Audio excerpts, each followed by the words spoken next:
Hello, everyone, and welcome to another episode of Nerd Nation. I am Brian, your host for this little segment we got here at Apocaflix Movies. With me, I'm joined by Jake Berlin, over there manning the camera, if you will, the computer. But we got some cool stuff for you today. We've got a little bit of MCU stuff that's going on as far as what we can expect to see coming in the future. We've got the Batman casting. It seems to just be adding more and more good actors. We also have a little bit of Fantastic Beasts 3. Fantastic Beasts, Where to Find Them. And what's going on with that movie, as well as moving on into the future. And then we've got our new segment that we have just created, literally like right before we filmed this, Rumor Rapid Fire. And that is going to be stuff that we hear that we don't really know anything about. Obviously it's a rumor, but kind of cool to throw it out there and speculate what we can maybe see in the future for our Nerd Nation comic book stuff. But so Jake Berlin, how are you doing, sir? I am good. I'm ready to talk some good. I say that almost every time because I'm excited to talk anything comic book or Star Wars related. But there's a lot of good stuff that we're gonna have to blaze through to get into this under an hour. There's some. It's definitely a packed week. I think last week or last episode was probably one of my favorites because it was so different. Mm-hmm. This one's different in a different way, but it's full of some good conversations that are ready to be had. Yeah, we've got we're spreading the love. Thankfully, though, we've got a lot of good stuff coming out, especially with the end of the year. People are dropping their plans for next year, the future and stuff, because they're wrapping out 2019, which always helps us out. So it gives us stuff to talk about. But the first thing that we are going to dive into is the Batman. The Robert Pattinson, Matt Reeves Batman movie that we've been hearing about for a while. They're adding everyone and your mother to this cast. Whoever's the casting director of this film should get the highest bonus in Warner Brothers history. Yeah. This is ridiculous. Because they are saying, we are not screwing around with this Batman.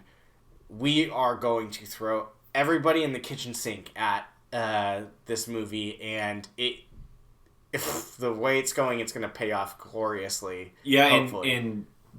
Before we do get started, we'll go out and say that none of this has become like official. It's all final negotiations, or that they're in conversations, or like they've agreed to it, or figuring out the money, because Jonah Hill agreed to it, but then they were figuring out the money, and then he ended up not being cast in the film. So we just want to make sure that we're saying this hasn't actually happened yet. Yeah. But most of the time, about 90-95% of the time when it's final negotiations, it does happen. Yeah, not until that check is cut. Exactly. That we get these actors for sure. But we already know we have Robert Pattinson playing Bruce Wayne, the Batman. We already know we have Zoe Kravitz, that she's playing Selena Kyle, Catwoman. We got confirmed that Jeffrey Wright was playing... oh my god, I almost called him... Commissioner Gordon. I don't know why, but I almost said J. Jonah Jameson, and I was like, what? Because he did play Commissioner Gordon in Justice League. So, we have that. Anyone else that we know of for sure before we get into Paul Dano's Riddler. Paul Dano's Riddler. That's the one. Riddler. Those are the five. Four that we have. But yeah, we now have some new names to add to that list, and that is first being Andy Serkis playing Alfred Pennyworth. Jake is very excited about this, so I'm gonna give you the floor on. Well, let's say this first. I'm ecstatic about this because Andy Serkis is probably one of my favorite working actors today. And that's saying a lot because working everything. Well, because most of the time he's not even himself in a movie. He's playing some kind of creature or something. Mm-hmm. But and the main reason why I get excited for this is because he's working with Matt Reeves again. And you know how I feel about the Planet of the Apes movies. Specifically the Matt Reeves. Jake, and you don't know that he is in love with Planet of the Apes. It's one of my all time favorite geeky franchise. Kind of pop culture franchises. Like it just kind of, and the Matt Reeves specific ones, Dawn and War 4 are two of the most incredible installments of the franchise. Anyways, that's why I get you going. Yeah, I know. I can talk about that all day. I can talk about that all day. But that's why I get so excited about this. But the interesting here is that that I've been saying this for months now. I said that we can go back on the casting table. Oh, we were there. I think it was our second ever episode. I said Andy Serkis is going to be cast as the Penguin. Yeah. And I called it. I was like, he's going to be the Penguin. Like that's who it's going to be. It makes sense. Reeves is directing this. It just fits the build. It's interesting that he's playing Alfred. It's a very, very different type of role, but it's also a clear indication of what type of Alfred they're going for. And it's not going to be your standard butler. No, it's not. But let's keep this in mind. He could have very well have gone in there and been like, "I'm going to audition for the Penguin." But here's the interesting part: he may not be able to do the Penguin because of how big the role is, because he's directing Venom 2. Oh, I didn't even think about that. And maybe they gave him Alfred as a job like, "You're not going to have to be here that much, but we want you in this universe, and if you can be a part of Batman's life rather than be on the opposite side, you're going to still be able to do Venom 2 because that's coming up too." Yeah. They're basically hand to hand with each other as far as time wise. Good point. And he's also probably going to star in Venom 2 in some kind of role. Something. He always directs and stars, or is at least supported in the movie. Well, maybe depending on who they do. They connect it. Depending on what they do. Yeah. So, it's going to be interesting. But I have a feeling that probably had to play into it. As far as him as Alfred, I see a lot of people are like, this is kind of an odd choice. That's why I like it, because it's so different. And we're gonna get to that with our next casting as well, because that's also another odd choice. But it works for me, because I said this in our chat, our Apocaflix chat. I said the reason it works so much is because Matt Reeves is a character director. Mm-hmm. We saw what he did with the Planet of the Apes movies. He is able to capture characters inside of a massive scope, which very few guys can do. There's very few guys on this earth that can do that with the size of films that he's been able to do. That's why Cloverfield works so much. He directed Cloverfield back in the day.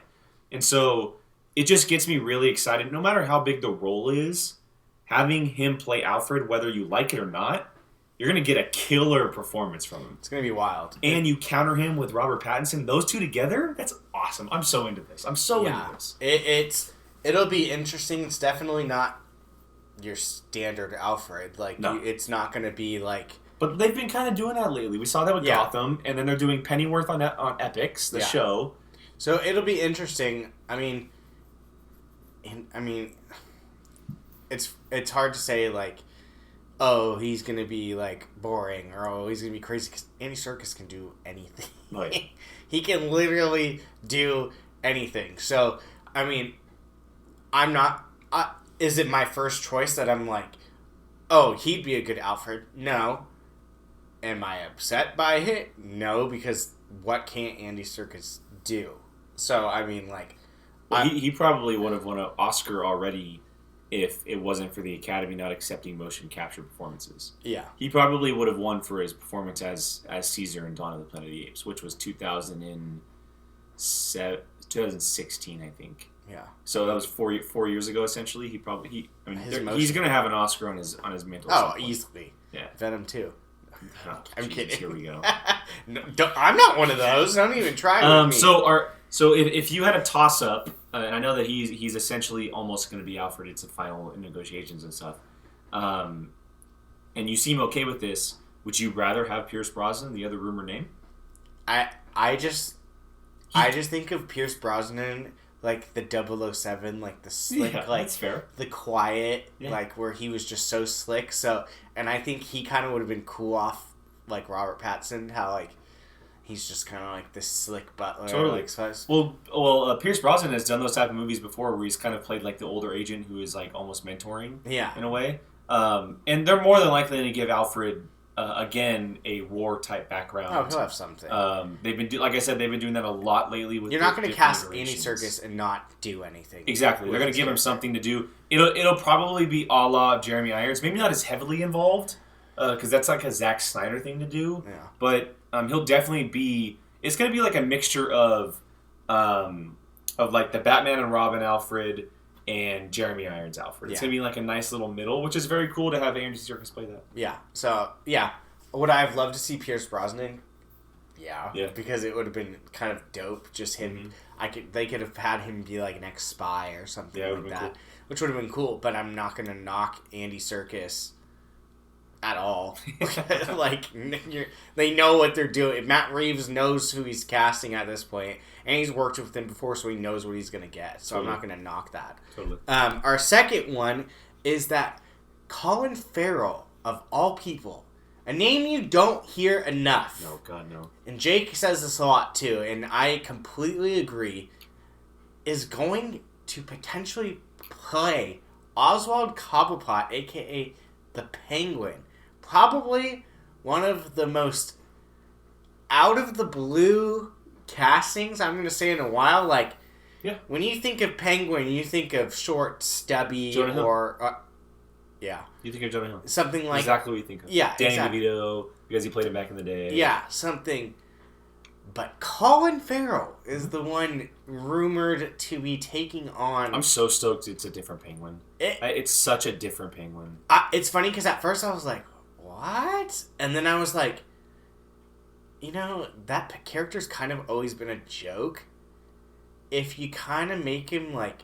It's funny because I was on Twitter and people were like, sexy penguin! Like, they're all like, oh, slick penguin. He is one of the most beautiful human beings in Hollywood, man. Yeah, that guy is good looking. Yeah, so, I mean, like, that could be kind of cool. Like, make Penguin, like, a slick, Rick, good-looking gangster leader that maybe got shot in the leg at some point during doing something, and that's why he has the limp. That's okay. Yeah. Like, I mean, we don't need him squawking and sounding like an actual penguin or chubby and making him look like a penguin. Just give him some dope gangster backstory, which gives him the limp, and people call him Penguin. I mean, if I'm correct, Penguin doesn't really even like to be called Penguin. They call him Cobblepot. Yeah, so, I mean, like, you don't really even need to call him Penguin. Like you said, you can call him Cobblepot or something. Yeah, they don't that. use... we've seen that in superhero movies a lot lately over the past, 5-6 years. They don't really use their superhero name. No. Like Captain America, they don't ever call him Captain America outside of the media. They call him Cap. Or they never really called Iron Man outside of the media. They called him Tony. Yeah. And so, I have no doubt... I mean, he may very well be called Penguin. He could just take on the surname of Penguin, but they can also just easily just call him Oswald. Yeah, like it could easily just be something like he got arrested and the cops are like, "Hey, look at the Penguin." Yeah, and exactly. That'd be like the end of it. Exactly. You mentioned it. I've been saying it for a very, very long time. Colin Farrell is probably the most underrated actor in Hollywood. Why? I don't. He doesn't get enough credit. He really doesn't, and he has been in some pretty crappy movies in the past. But I mean, look at Daredevil. He was the best part of that movie. 100%. You look at something like True Detective Season 2. That show is unwatchable for 10 episodes if he's not in that show. Yeah. You can't watch that season without watching him, or you can't watch the season and go through those episodes if he's not in the show. Like, he makes the show watchable. I thought he was easily one of the best parts of Fantastic Beasts, the original. He probably is the best part of it. Yeah. And they did and we're going to get to some of this later, but ironic. They did a very bad thing in essentially making him Johnny Depp, which sucks. We'll get to that later, though. It like the Alfred stuff, it's a very different type of casting. But this is almost a different type. It's not your mother's Batman. Well, and this is what I was kind of gonna mention is that I love that directors are taking the properties that we grew up with as far as comic books go, and Batman, Tony, something like Joker with what Todd Phillips did, and they're essentially being like, okay, I have this character, but I want to tell my own version of it, which is what comics have done for decades. Different creators have taken the character of Batman or Captain America or Deadpool or even someone like Lex Luthor, and they've done different stories with them with different backgrounds, different people around them. Why can't filmmakers do the same thing? Absolutely. I understand that with villains, we want to see the villain on screen because we don't see them as much as the heroes. but that doesn't mean it's not going to be good. This is the same thing we got into on the Padawan about fandom. Mm-hmm. The fandom about doing an exact representation of that character is a little out of hand. Like, it's ridiculous. And so... I mean, there are your untouchable characters. Like, yes, but you can also put a spin on them that would make it good, because you have to understand that they're two different mediums. This isn't a comic book. This is a movie. And they want to make the movie that they want to make, then they should be allowed to. And so I'm happy that he's being cast in this movie. Would I have liked to have seen him in a bigger role? Sure, but we don't know what kind of role it's going to be. I mean, there's a lot of characters in this. I have a feeling they're just going to all be there, and eventually they're going to show up. And well, I have a good feeling that the three of the villains might be actually working together. Penguin, Riddler, and Catwoman. If it's going off Long Halloween, which I just read, it's going to be kind of freaking dope. Yeah, it's going to be awesome. How did you finish reading it? Not yet. Did you start it? Not yet. I could see how they would use it, and when you read it, you'll be like, oh, that'd be kind of sick. Yeah. Like how they do it. But yeah, no, he's great. We're in an age, I feel like we've started to really dive into the like diversified, not traditional stuff. And people are kind of like all for it. Well, now. It started with Pattinson as Batman. I wouldn't say it started with. Well, for this movie. Yeah. The Twilight guy is Batman. Yeah. Everybody was up in arms. And I was saying it for a long time. He's going to be Batman. I don't know if everyone was. I feel like the average audience was up in arms. Yeah. People inside the business understand because like what we do, because we see his acting ability. Yeah. But people outside of it are like, the guy from Twilight, they never saw Good Time. They never saw The Rover. They never saw any of those movies that never touched the screen. I haven't seen very many of his stuff, period, and I was still like, sweet. Yeah. And Jacob is like super defensive of him now. Shout out Jacob. He's like, so I think someone the other day said something about Pattinson, and he was like, him and Keith. Yeah, and he was like, I just watched Lighthouse and he was awesome, and you better not say anything bad about him. So, I mean, like, he knows what he's doing. I just watched something, too, that he was in. Oh, The King. Oh, yeah. He was... He's going to win an Oscar one day. 100%. Matt Reeves knows who he's casting and knows what he's doing. And this, I don't think, is going to be your traditional Batman. He's going to be a detective trying to figure stuff. Traditional movie Batman. This will be true. Yeah, this will be the most comic true Batman we'll ever get. Yeah, true. Good point. But yeah, I'm all for these two, especially Colin Farrell. Like that one interests me probably more than. Well, he's just down for all this stuff, which makes it cool. Yeah, like because all in all, I mean, it could have like Jonah Hill could very well have been going up for this. I'm so glad Jonah Hill's not in this movie. See, I thought this movie would have killed with him, but. If he was going for Penguin, he was asking for $10 million, which is more than Robert only Pattinson. Getting $5. And so, I could see Colin Farrell be like, Matt Reeves, Penguin, the Batman. Give me $1 million, I'll be there. I'm not that the little. The other actors that are in this too. He's just a guy who's like, yeah, hell yeah, I'll do it. I mean, what else is he doing right now? He's not. But I mean, well, he's involved in a lot. But I know. But you know what I'm saying, though. But I mean, I'm all for it. I mean. If you read The Long Halloween, you'll understand why there's so many of these characters in it, and I'm so down for it if they do it this way, because that comic was amazing, and if they can put that on, I literally read it in one day. I've never done that with a comic, and if they can translate that with these caliber of actors on the big screen, not even like exactly, but like how it flows with all these, man, are we in for something special. So, but yeah, so I mean, that's the Batman news, our DC news for the day. We're going to jump over to the MCU, and, you know, we've got a bunch of things moving along that we are starting to feel out. We got Disney Plus kind of really starting to...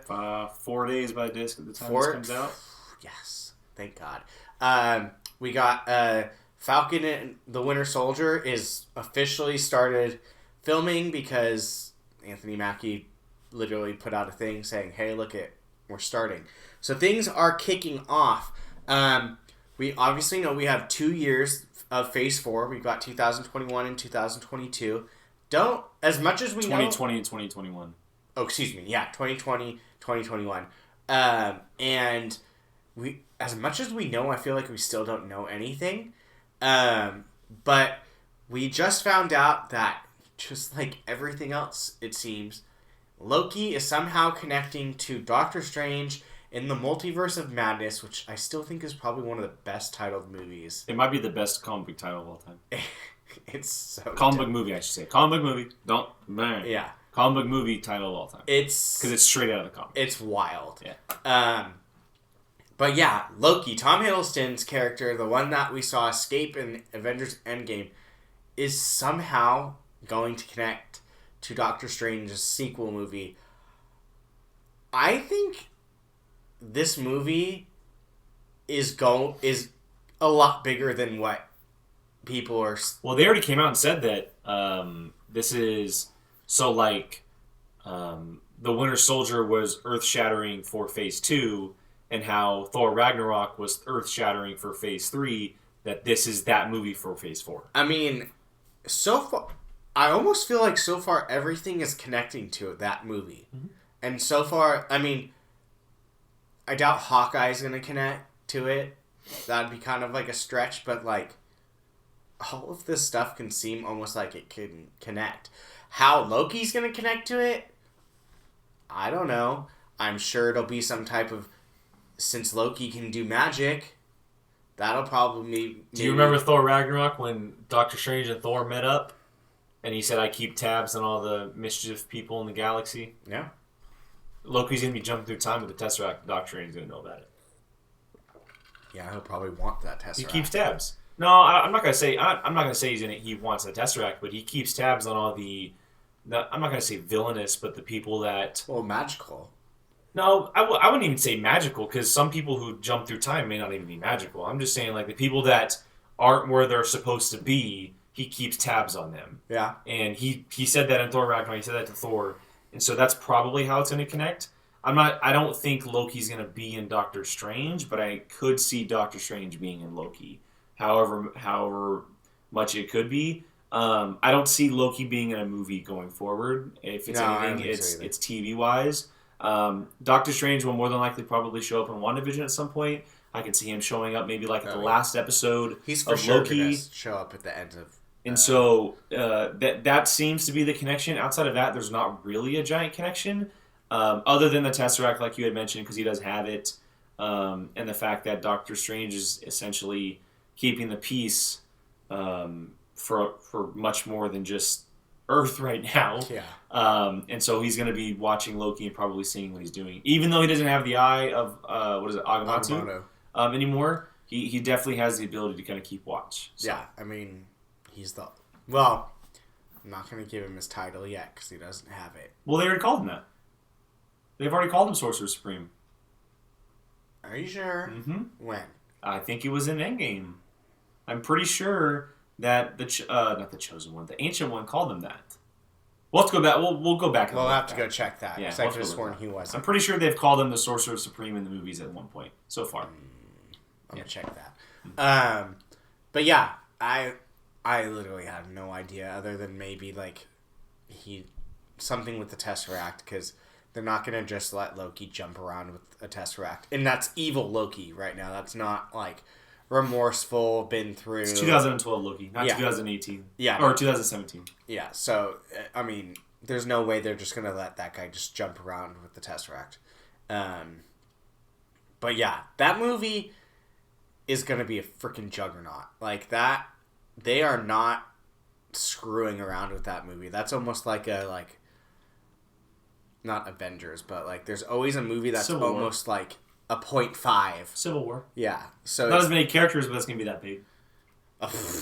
I mean, we've got a decent size from what we know. I mean, Doctor Strange and Scarlet Witch alone together is insane.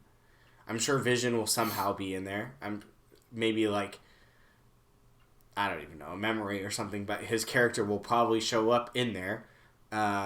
Maybe her kids future kids, whatever, however that works. Depending on that one, yeah. Yeah, the movie's going to be freaking wild. And it's going to be one to remember, that's for sure. But, yeah, so Loki's supposedly connecting to Doctor Strange 2. We also have that Disney is starting to actually push actors for Oscars. So, like Robert Downey Jr., who absolutely deserves to have his name up in the Best Actor category. Disney has started that campaign to push these actors into their well-deserved nomination spots. Whether or not that will happen, who knows? Because these movies don't get the credit critically that they deserve. And that's a whole nother discussion. But, yeah. Your thoughts? I think it's time, but the issue is that they pushed 14 actors, and they probably should have pushed maybe 3 at most. Mm-hmm. And I don't have the list in front of me. Maybe I'll pull it up here in a second. But they pushed like Robert Downey Jr., Chris Evans, Mark Ruffalo, Chris Hemsworth. It's any of the big heavy. And then they went Don Cheadle, Mark Ruffalo. They went Paul Rudd. They went Jeremy Renner, and so. Those are some interesting choices, and this is all supporting actor too. They didn't push a best actor or best actress, and then for the women's side, they did Scarlett Johansson, which makes sense. Yeah. Zoe Saldana, which she wasn't in the movie a lot. Brie Larson, who was in the movie for maybe 5 minutes. Yeah. And then Karen Gillan, which is the one who deserves it, and Gwyneth Paltrow, who was in the beginning and the end. And so that's interesting. They pushed a lot of names that didn't make sense. At the end of the day, I don't think it's going to hurt the chances of anybody getting nominated. But at the same time, someone like Gwyneth Paltrow is not going to be nominated. No. She's not going to be nominated. Someone like Paul Rudd's not going to be nominated. Paltrow barely remembers that she's in these movies. And so, and then Paul Rudd's not going to be nominated. Don Cheadle's not going to be nominated. And so, my feeling towards it is like, if you have someone who put in a performance like Robert Downey Jr. and who has for the last 11 years, why not put all your eggs in one basket? Yeah. And you can do 3. Like, you could do RDJ, Chris Evans, because he's fantastic as Captain America. Yeah. And then maybe like a Scarlett Johansson because of her performance in the movie and her arc. And then Karen Gillan, who was by far one of the best performances of the whole movie. And I think they did Josh Brolin, too, if I'm not mistaken, for Thanos. Who is great, but he was better in Infinity War. Yeah. And so my thought towards it is like, I'm glad they did it, because there was weeks ago we were hearing that RDJ asked them not to do it. But just put all of your money towards RDJ. Don't promote Paul Rudd, who's not going to win, who's not going to even get close to being nominated. Brie Larson, who was in the movie for 5 minutes. It's not punched out of the movie. Yeah, and we're not saying that that none of these people are good in the roles. It's just that they're not Oscar performances. No. Robert Downey Jr. is an Oscar performance. Yeah.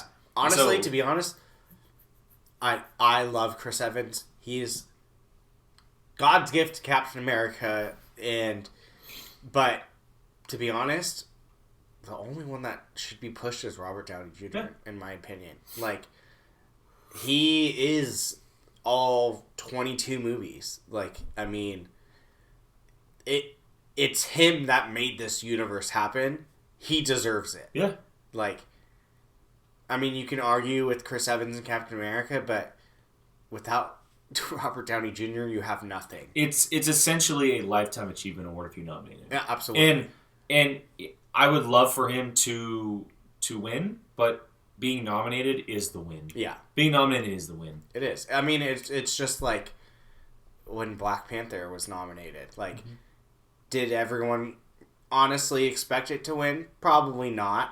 But we got the foot in the door to show, like, these types of movies deserve the recognition that they did. Do you think, before we move on, do you think that either Best Picture or Best Director has a chance at being nominated? Probably. Here's my thing.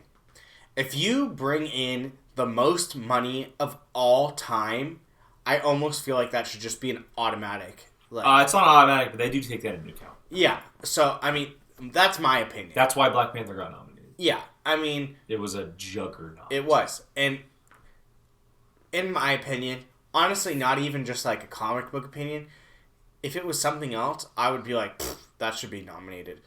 Because if it is that big to the point where it's a global phenomenon and it has made over $2 billion, it deserves it. Yeah, it deserves it. Yeah, I hear you. I mean, I'm with you. It's almost a slap in the face. Like if it doesn't, it's almost like you're never going to be good enough, even though you're the most you've ranked in the most money of all time. So with you. That's how I am on that one. Our last one, really quickly. Ben Barnes said that he has met with Marvel Studios about a potential role. If you don't know who that is, oh my god, what's his name? Jigsaw. In Punisher, he was also Prince Caspian in Chronicles of Narnia. Thank you, Jesus. The Chronicles of Narnia when he was younger. Listen, if Marvel has a chance to put his butt back in one of these movies, do it, because he was phenomenal in Punisher as Jigsaw, and Billy was his name. That's it. Yeah, Billy. He is so good, so good. I'm almost actually bummed that they can't just like transfer it over. Not even just transfer it over, just kind of like redo it. See, I feel the same way. I think that he is one of the bright spots of the Netflix universe. Oh, easily. Him and John Bernthal both. And Bernthal's been very vocal lately about how Frank Castle is a part of him and how he'll never leave him. His story's not done. Yeah, like he's been very vocal about it lately. And if that ever does happen, Billy could obviously be a part of it. Yeah. But for the time being, why not? Why not? I mean, do it. He was essentially, I mean, a lot of people watch Punisher, but a lot of people didn't. And you can put him inside of a role that would be very exciting. And I told you before we even started that the reason that I didn't put him on my list for the casting table of Moon Knight is because he was Jigsaw. On Netflix. He was, outside of Shia LaBeouf, he is my number one option to play Moon Knight. I think he can kill that role. His performance in season 1 particularly is incredible. Yeah. Absolutely incredible. And the way that him and John Bernthal bounced off each other was remarkable.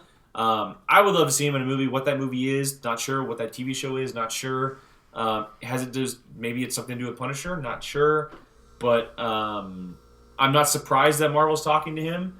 You know, Kevin Feige appreciates stuff like that in performances and giving people second chances. Obviously, with Gemma Chan, not a whole lot in Captain Marvel got killed off, and now she's going to be in Eternals. Mm-hmm.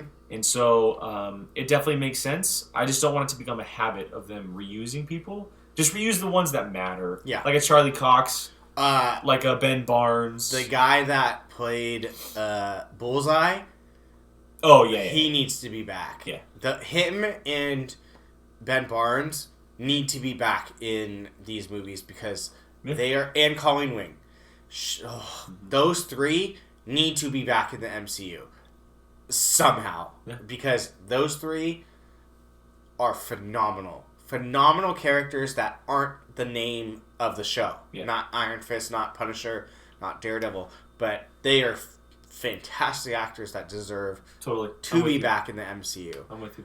So we did a little bit of DC, did a little MCU. Now we're in our kind of scattered category of could be anything, but this time we are going to focus on Fantastic Beasts and Where to Find Them 3. It is officially announced that the movie will begin filming in spring of 2020, to the shock of a lot of people because the second movie kind of didn't do that hot. Man, it made $200 million less than the first one. Yeah. So it's happening. Warner Brothers has even said they've still got 3 more planned, which is actually 1 more than when the first movie came out. They announced 5 to begin with. I know, and that's what I'm saying. And now they're saying they've got 3 more. On top of this one or with this one? I think on top of this one, which may, in my opinion, be a little bit of an oversaturation of it. First off, it should have never been called Fantastic Beasts and Where to Find Them because the whole second movie wasn't even about that. But off on a tangent.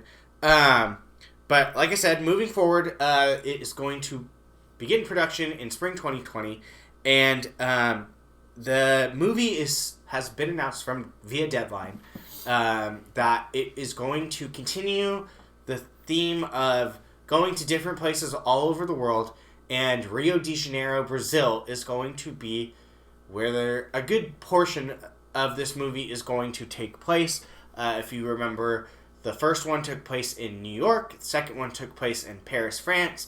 Now we are going to South America, taking Rio de Janeiro as the place that we will be seeing this movie filmed. Although they did say that there will be a heavy Hogwarts feel with the movie. Going back to Hogwarts, I mean, people are obviously... that it's the draw. It's your draw of the original Harry Potter. Jude Law's Dumbledore was fantastic. People will have a much bigger role. Yes, they did say he has a much bigger role. And with that, they did say that Jessica Williams will have a bigger role in this film with her character Professor Eulalie Hicks, which her nickname is Lolly. So I'm assuming that's how you pronounce it, Eulalie. And she's a teacher at Ilvermorny, which is the American equivalent to Hogwarts. If you didn't know, like that. And she is going to have a bigger presence than she did in the second movie, which she had like a quick little role. I don't even remember her part in it. But her acting, I guess, is going to be a lot more. I'm sure she's a Hogwarts professor, so I'm sure her and Dumbledore will have some type of connection moving forward. But yeah, we're going to South America on this one, which, if you didn't know, really quickly, is that there is a wizarding school on each continent. Yeah. So more than likely there will be one here. So, I can look it up. It's probably in Brazil. It would make the most sense. Do you know the names of the books off the top of your head? The movies? Yeah. Harry Potter movies? Yeah. Okay, Sorcerer's Stone, Chamber of Secrets, Prisoner of Azkaban, Goblet of Fire, and then what? Order of the Phoenix. Okay, and then what? The Half-Blood Prince, and then the Deathly Hallows. Were there 8 movies? 7 movies. There was 8 movies because the 7th book was split into 2. Part 1 and Part 2. So, 1, 2, 3, 7 4, books, 8 5, movies. 6. This one right here. That makes sense. Okay, so the reason I was looking that up is because, I think out of the 5 of us who watched Fantastic Beasts, I was the one who cared less about it. Yeah, you were not. I despise this movie. Yeah. It was so flipping boring. Yeah. And that's coming from someone who really, really enjoyed the first one. Yeah. I thoroughly enjoyed the first one because I had no idea what to expect going into it. And I remember your biggest argument is why call it Fantastic Beasts and where to find them if they're not going to do anything about the Beast. And so the issue here is with me is that they haven't done anything to get me back on board. Yeah. Seeing Hogwarts, cool. Just make it a Harry Potter movie.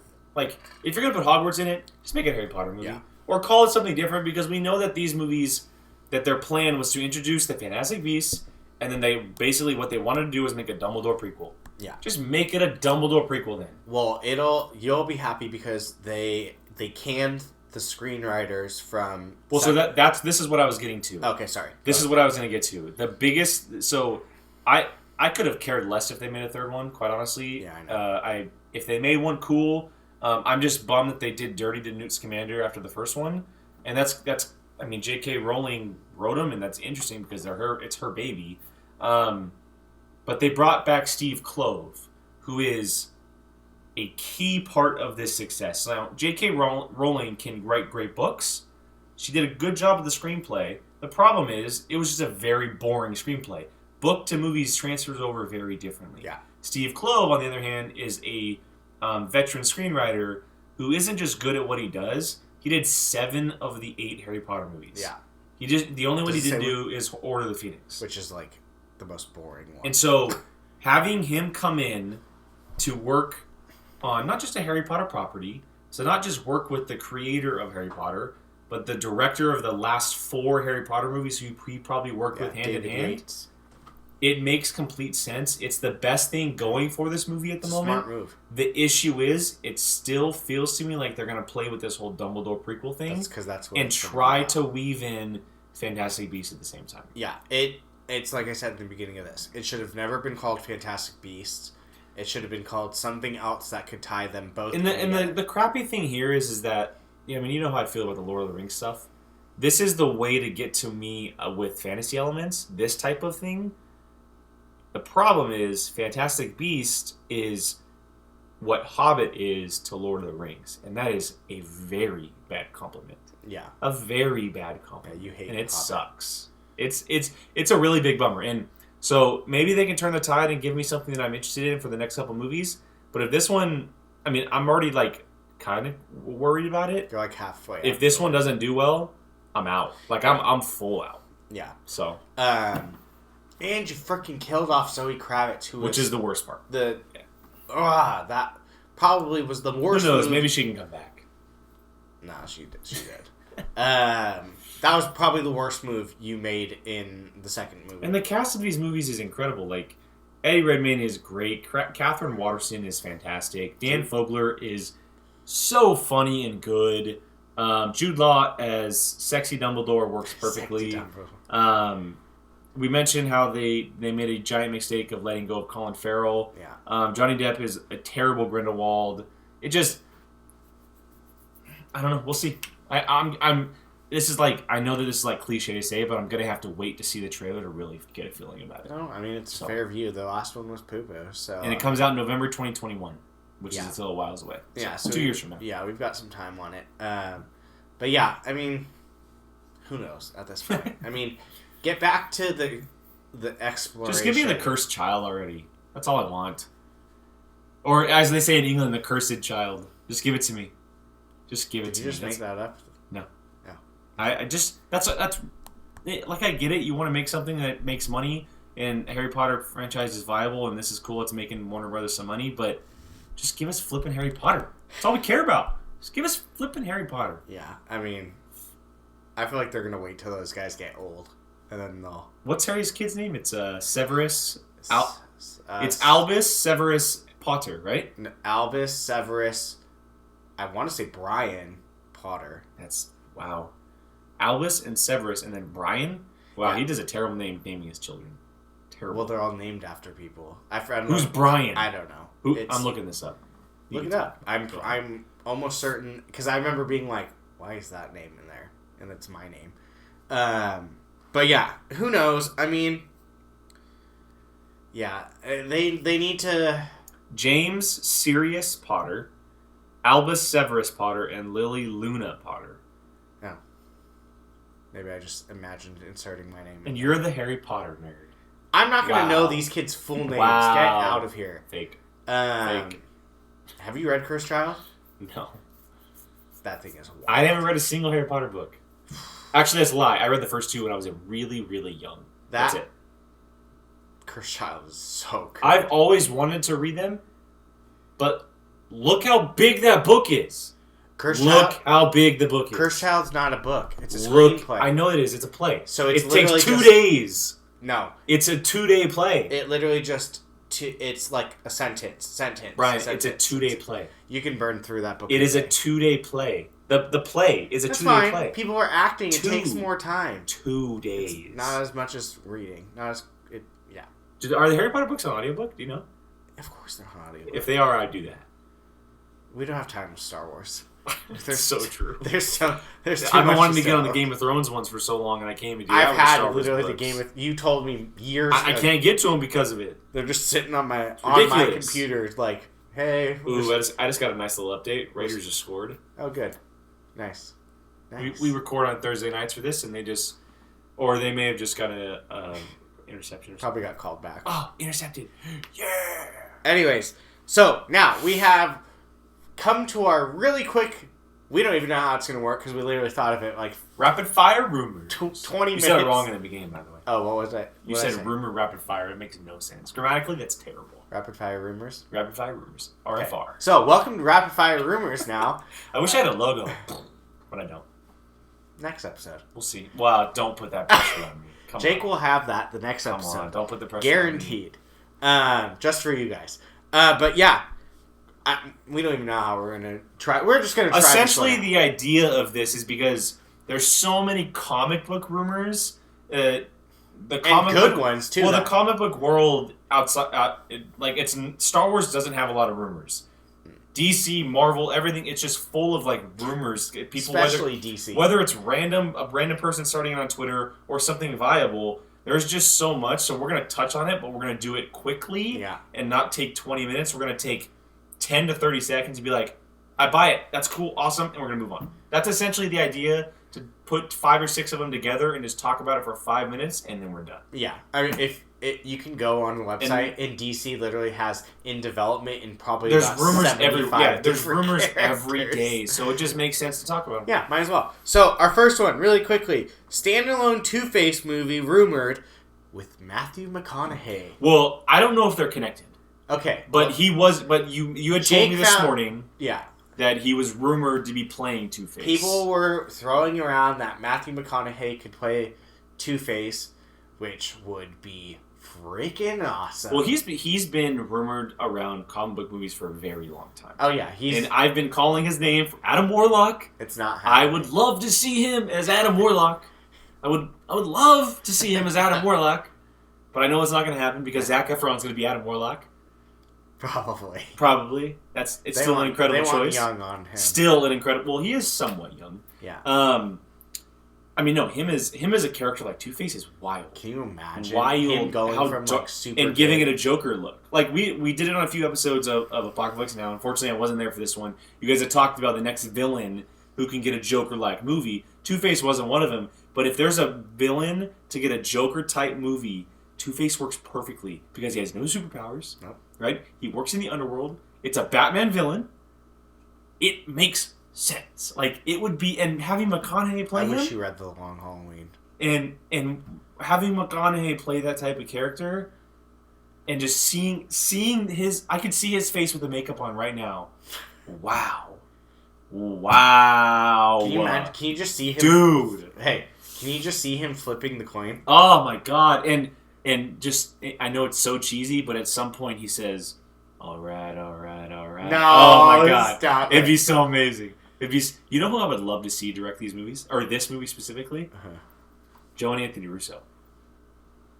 I would love to see them tackle a character like Two-Face. Absolutely love to see him tackle a character like Two-Face. Also, another guy who I think deserves a second chance, who should be given a chance to be given his movie, David Ayer, who did Suicide Squad. Yeah, because he does dark stuff. He does dark, brooding stuff. If you've seen Fury, you know exactly what I'm talking about. Yeah. He could tackle a character because it's grounded, it's gritty. It takes place in the crime world. As far as Two-Face goes, like he's essentially a giant crime boss without the crime, without the gangsters. What about your guy that was going to do Episode 9 of Star Wars? Colin Farrell? Yeah. No. He does Jurassic World. Those are the type of movies. That's true. He does really good indie films, but he's not a dark guy. No. There's other guys that like, dude, give this movie to Quentin Tarantino. Could you imagine Tarantino doing a Two-Face movie? Or Scorsese doing it? Yeah. Scorsese could do it. I mean, after seeing The Joker? Or Joker, excuse me? He would be eating his Denis Villeneuve? Woo! I'm going off a tangent. Sorry, this is supposed to be rapid fire. Let's move on. I was like... Let's move on. I've been ahead of my guy. Sorry. So Jake is very, very on board for Matthew McConaughey being Two-Face. Our second one is that an Ironheart series is rumored to be circulating around Disney+. If you don't know who Ironheart is, it is a story about a girl named Riri Williams. I'm looking it up right now. It's Riri... I'm pretty sure it's Riri Williams. But she is a ultimate super smart genius that is apparently even smarter than Tony Stark, who eventually creates her own Iron Man suit, Ironheart. So here's a little biography on Wikipedia, and take Wikipedia as it is. Riri Williams is a 15-year-old engineering student and the daughter of the late Riri Williams Sr. Following her father's death, Riri lives with her mother and her paternal aunt Sharon. She also attends the Institute of Technology Scholarship. Working alone, Riri designs suit of armor similar to the Iron Man armor, using materials stolen from the campus. When campus security knocks on her door, she flees while wearing the suit, and it kind of goes on from there. Yeah. She appeared in the Civil War II storyline, where Pepper Potts confronts her. Interesting. And her Tony Stark AI. Oh yeah, Tony Stark. That's the other. That's the other connection. AI, yeah. Tony Stark is her Jarvis. Yeah. Which would be very interesting. Here's my thing. I want this story bad because it sounds perfect for the MCU. Like a way of bringing this in. I don't want it right now. Well, so I 100% agree with you. What the rumor is saying is that it's actually a limited series. So limited can mean it's not miniseries. Yeah. Limited can be a very different thing. Like maybe it's a series and then she jumps to the movies. It could very well be that. Yeah. But I'm with you. I think that it's a story that sounds very cool. We know how important Tony Stark was to the universe. So having this happen makes sense. The problem is we essentially kind of sort of saw that with Spider-Man already. Kind of learning from him, right? Yeah. He's already there. Spider-Man kind of took that mantle and it's like, I'm growing from Tony Stark. And so, as much as I hate to say it, I think we kind of need to move on from the Tony Stark stuff. Because you can argue that half of the villains we saw in the MCU were related to Tony Stark. So, I agree. I agree with you and I disagree with you. I think this would be cool in like phase 6, phase 7. Like 6 to 8 years down the road. Yes. I don't want it in phase 4. I don't want it in phase 5. I hesitate to even say phase 6. But let Tony Stark in that story let him be dead for a while. And then this girl, maybe she was a little kid when she was 4 years old, went through this, grew up, now she's in college. Boom, there's your story into this. Bring back this Iron Man suit character. Because no one's going to ever replace Tony Stark. No one's ever going to replace Iron Man. But you pull off of this, and by that time, Spider-Man's probably going to be adult. College. At least. Maybe make them friends in college. I don't know.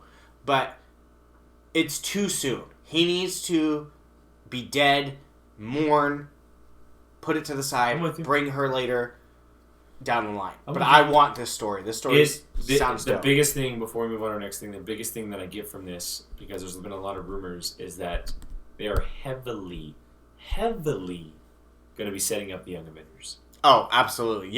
If you haven't gotten on that train that they're setting up Young Avengers.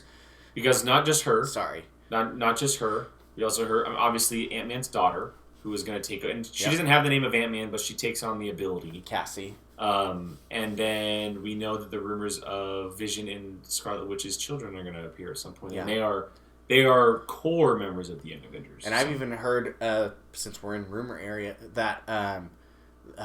I want to say his name is Amadeus Cho, or Chow.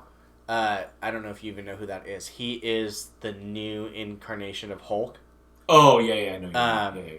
Bringing a young new Hulk, that type of thing.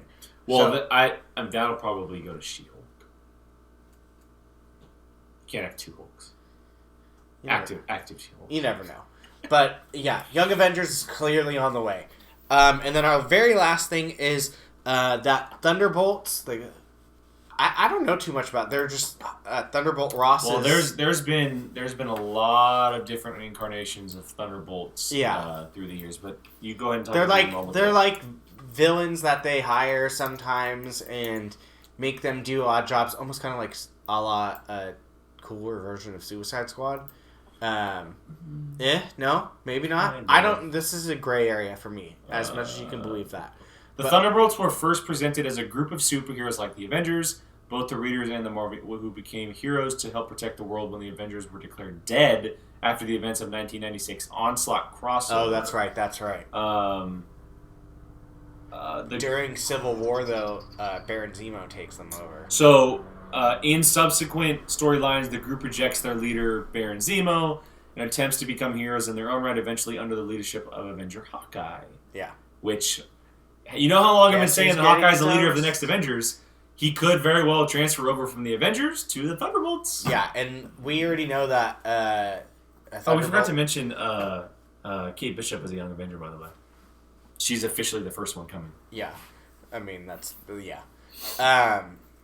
But yeah, I mean, Thunderbolts, kind of a new team up, I guess, if you will, if they throw that out there. Sure. I'm not going to... This would be the one... This is... You know how you're excited for Eternals?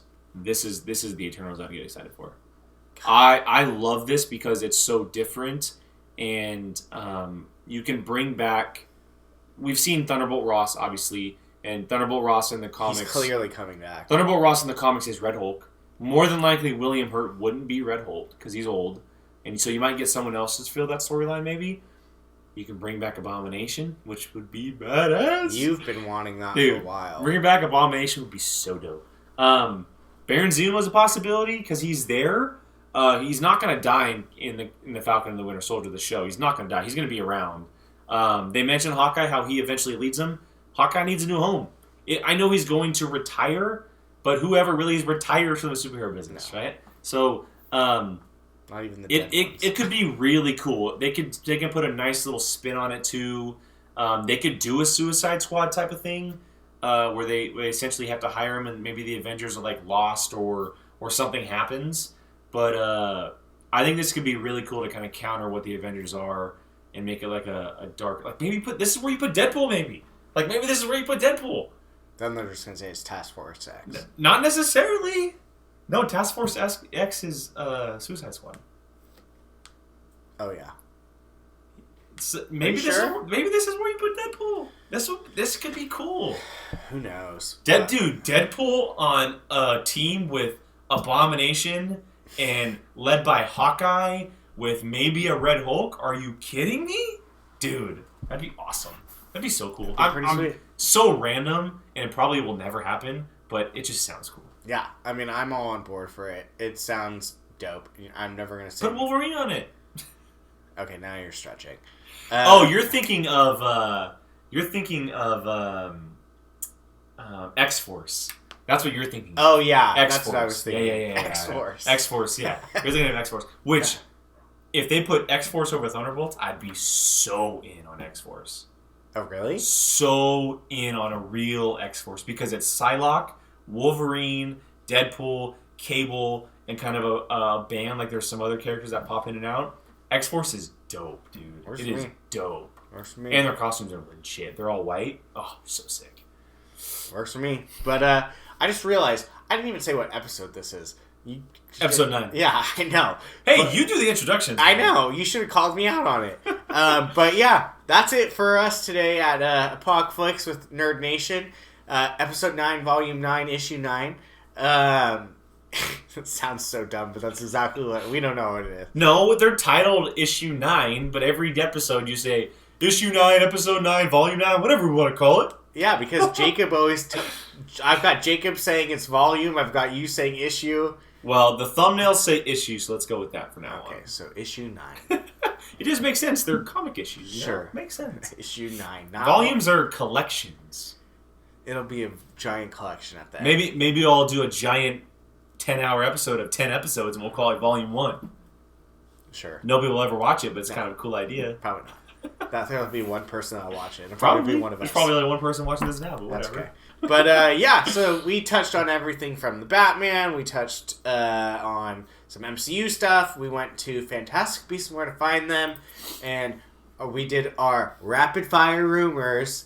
Sorry. That's a great clip out right there. Here's an explosion that Jake's going to put in. I'm not going to have by next week, man. I'm not going to have it. I might just pay someone to do it. No. Yeah. Jake does everything if you don't know around here. It's too much sometimes. But yeah, that's it for Apocaflix Movies Nerd Nation. I'm Brian. That is Jake. If you haven't checked us out, go check out all the fun stuff that we've got coming on. Trailer reactions, Apocaflix Now, all that stuff. Subscribe, like. You can see all of the stuff that we're on in the corner up there, right above Brian. Probably on this side. A little lower. A little lower. Really lower. Right there. Right here. Facebook, Twitter, Instagram, Apple Podcasts, Anchor, Spotify, Google Podcasts. We are up on there for all of our long shows if audio works better for you guys. And of course, social media. If you guys want topics or want to follow, social media is a fun way to do that because we like doing that. So yeah. Jake likes doing that. He's the one that's in charge of it. This is ridiculous. He does a great job. I just retweet everything. So, but yeah, for Apocaflix Movies, thanks for joining us, and we'll see you guys next time. Hey everyone, Jacob Bartley here. Thanks for watching. If you want to check out something similar from Apocaflix Movies, click this video up here. You want something a little bit different? Check out this video down here. If you haven't done so, please subscribe to Apocaflix Movies and let us know your thoughts in the comments section. We always love to hear from you. Thanks for watching.